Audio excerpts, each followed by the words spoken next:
What's going on, y'all? Welcome back to the channel. It's Sunday, so you know what that means. It's time for another My Hero Academia Recussion. This time for chapter 302. So let's just go ahead and hop right on into it. Alright, so as always, like I've been doing recently, I've already read through the chapter, just to kind of get like my first, try to get a better thought process going on the discussion aspect of it. It opens up, basically we're finding out the actual backstory about what happened with Shoto.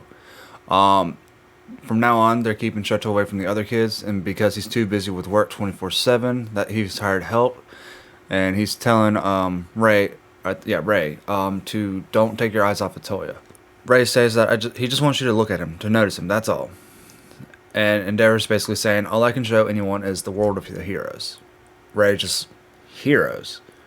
Aren't you just running away? And Endeavor just looks back and just like it's a mix of anger, worry, shame, all this other stuff. Cut to 5 years later, where Fiumi, Natsuo, and Toya are like, hey, Natsuo and Fiumi are saying, hey, let's play. And Toya's like, oh, sure. And we see, and then we go back to that, Shoto's perspective of Endeavor saying that you belong to a different world than your siblings. And then we kind of cut back to the other kids, their perspective. And we just look up and we see Toya just like his face, like kind of like already it's shaded. It's shaded enough to where it looks like Dobby's face. You know how it's burnt and everything. And he's basically saying that the one time it was my fault. Shoto didn't do anything wrong, but Dad's to blame too.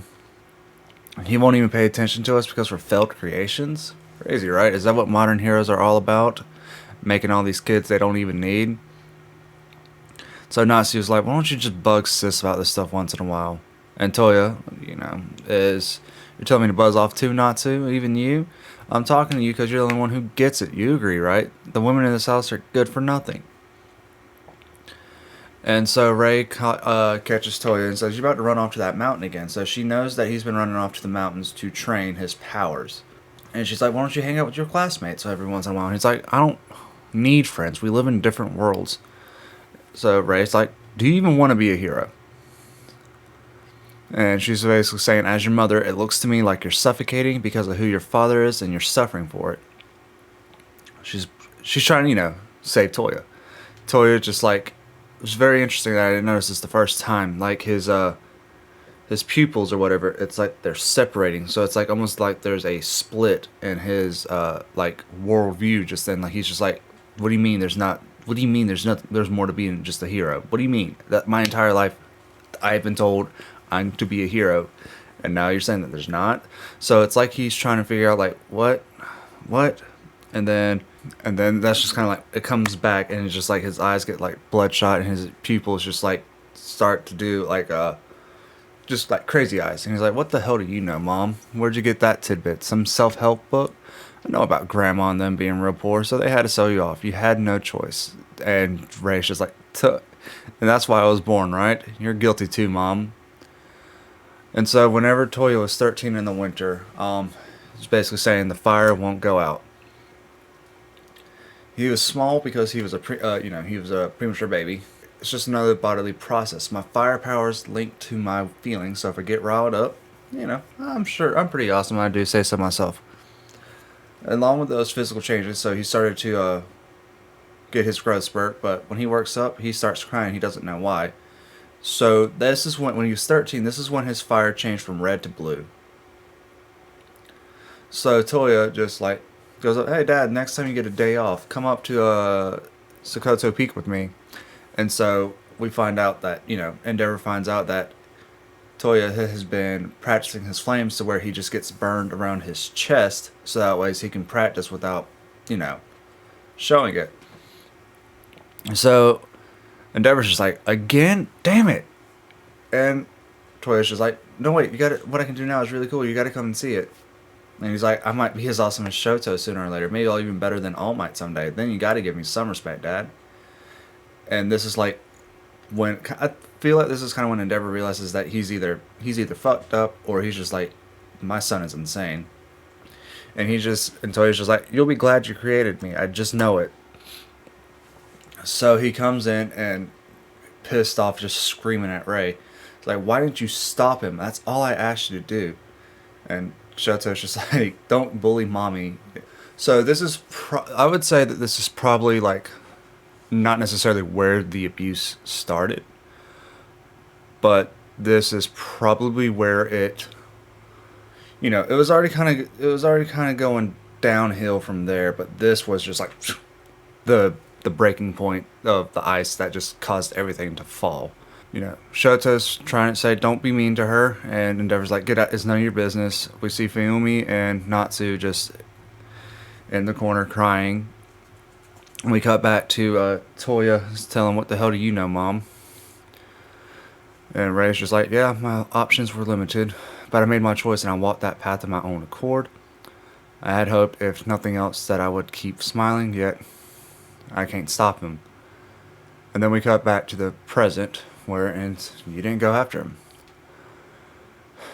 Toya's just like, quit crying these stupid tears.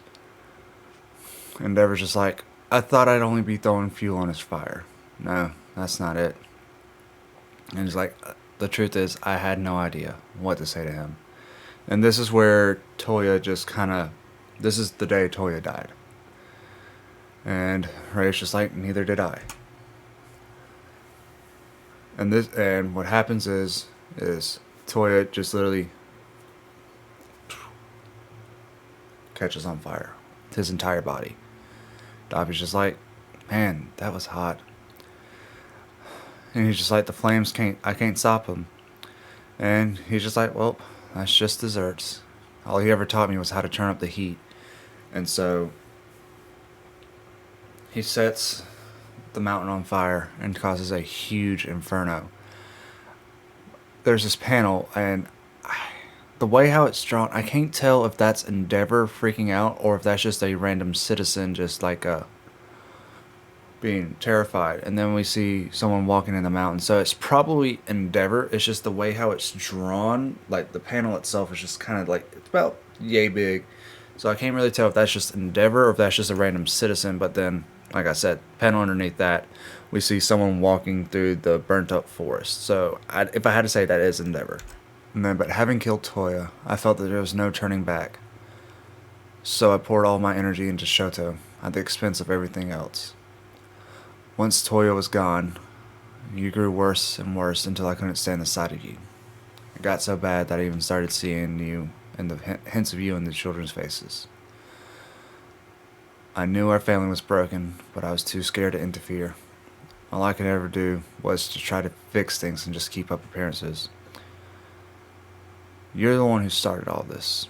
You're the root cause, but maybe if I had just slugged you in the face and made you have a few serious talks with him, Dobby would never have come about.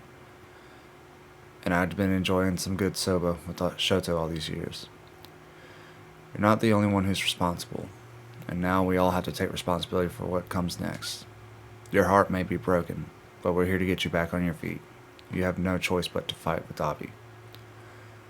And Endeavor's just like, are you really the woman I married? One of our children, one who suffered much more than us. Well, despite having every right to resent me, he started calling me Mom again. He's been making friends at UA, and now he's the one saving us. Shoto is our family's hero. And we see Shoto all bandaged up, and then in the background we see the sports festival Deku versus Shoto fight. And again, his throat has been burned, so he's struggling to speak right now. I talked with Mom before we came to see you. I thought this couldn't be your battle to fight, and that I was the only one who could do it, but I was wrong. Once you've done grieving, stand back up, because we all have to go stop Toya. Outside, we see Hawks and Vestina's just, listening in on the conversation, and that's the end of the chapter. Why is this so fucking good? Oh my god. Oh man. Here's the thing. I've been saying this for the last few chapters, right? The Todoroki family is the best part of My Hero, hands down. Like, there's a part of me that now just wants this to become like the Todoroki family story, but at the same time, I know that it's not. Like I like Deku. He's not my favorite character by any means, but I think for his role as the main character serves its purpose of what Horikoshi is trying to say about becoming a hero and everything. Deku's story fits more along the themes of what it means to be a hero, which is what what I think Horikoshi is trying to basically say. Endeavor's still a piece of shit. I am not going to sit here and try and say that he is justified for being an abusive son of a bitch. I am not. Horikoshi's just doing such a fantastic job with this story of abuse and atonement and forgiveness and all this other stuff. Will Endeavor ever truly be forgiven? I don't know. The way how this is going, I do not think that he'll ever truly be forgiven. But the fact that he realizes his mistakes and the fact that he is trying his best to fix it and to become a better man. He's not saying that he's not trying to make excuses for what he's done, but he's trying to make sure that they don't ever happen again. And the fact that he's doing that, I just honestly, part of me respects it. Like, if you watching this do not like Endeavor, and you will never like him, that's fine. I'm not going to sit here and tell you that you're wrong for not liking him. But like, my thing is like,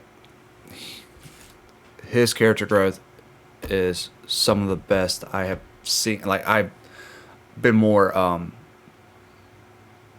not akin to, but in recent years I've started to notice like character stuff a lot more than I did whenever I was a kid. But his character development from like being shown as this egotistical, evil, abusive piece of shit to someone who realizes that he's been doing wrong, to realizing what it means to actually be a hero, to trying to become that symbol, and now this, I think it's just fantastic. Like, it's such good storytelling. And that, if I'm being honest, if we ever end up going back to like the school setting after this entire arc and after this, I'm gonna be really peeved. I'm like, what more can these students learn at a fucking school for heroes? Like, what more can they do? Like, they literally just fought in a fucking war.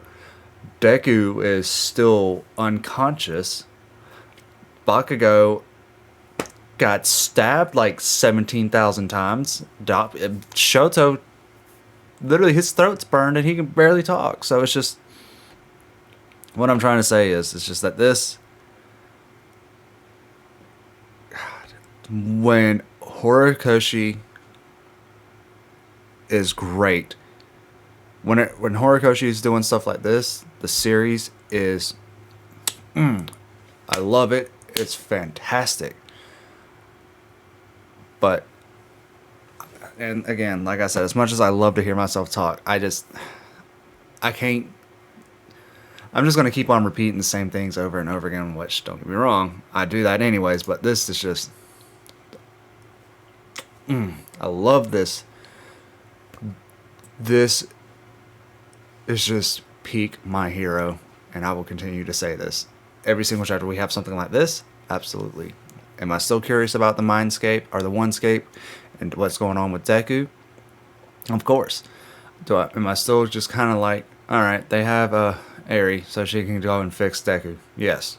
And am I still looking forward to the hard rules on Eri's power, so that way I can just like get over that? Yes. But for right now, this has just been so fucking amazing that I love it.